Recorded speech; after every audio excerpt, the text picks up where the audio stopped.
Hey guys, today I'll be answering the question of is identifying triggers the ultimate solution to dealing with your MDD? Actually, what does it mean to be triggered? To be triggered is like to be alerted to do something. It's like when something is triggering you, it's pushing you to do something you don't want to do. For example, like when you're bored, when you're lonely, when you're stressed, when you're anxious, you excessively daydream. So when you are triggered to maladaptively daydream, you may think that if I really stop this trigger now, like which is the things which are triggering my daydreaming, like let's say one of your triggers is being bored.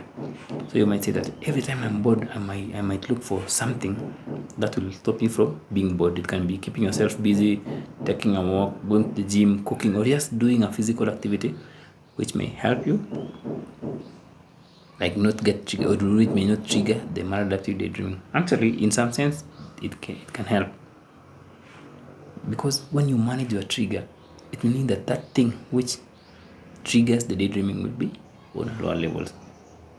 But it will reach a point where the thing you are managing, or the anxiety or the stress you are managing, may not really, the thing you are using to manage it may not really may stop also being effective. Let's say if you are managing your anxiety and stress with by journaling.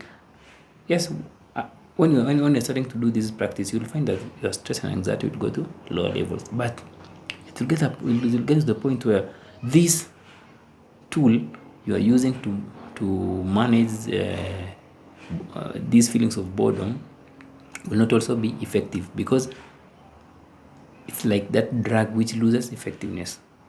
Yes, when you're starting to take the drug, yes, it's really good, but it gets to the point where it's losing its effectiveness, because the thing you are coping with is still piling up and piling up.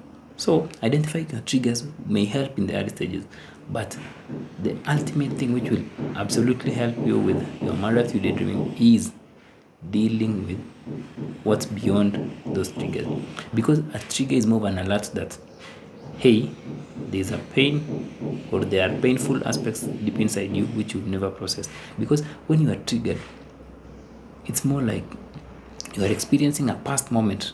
Let's say it can be a past traumatic moment, but you're experiencing the emotions of that moment in the present moment.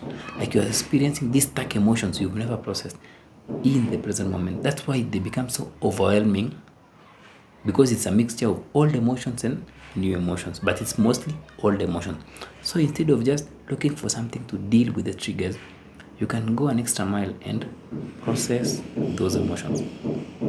Yes, they'll be overwhelming at first to really process all those things you've never overcome, those negative beliefs, those emotions, those feelings you've never really felt.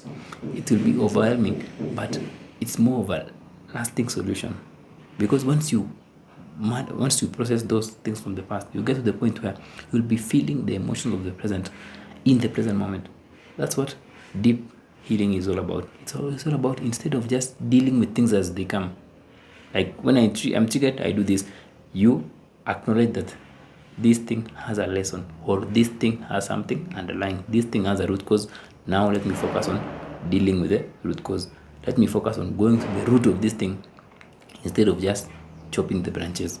So identifying triggers, finding ways to deal with the triggers helps initially, but it will get to the point where it will not help, because the root will still grow and become more firm to the point where those techniques don't really work.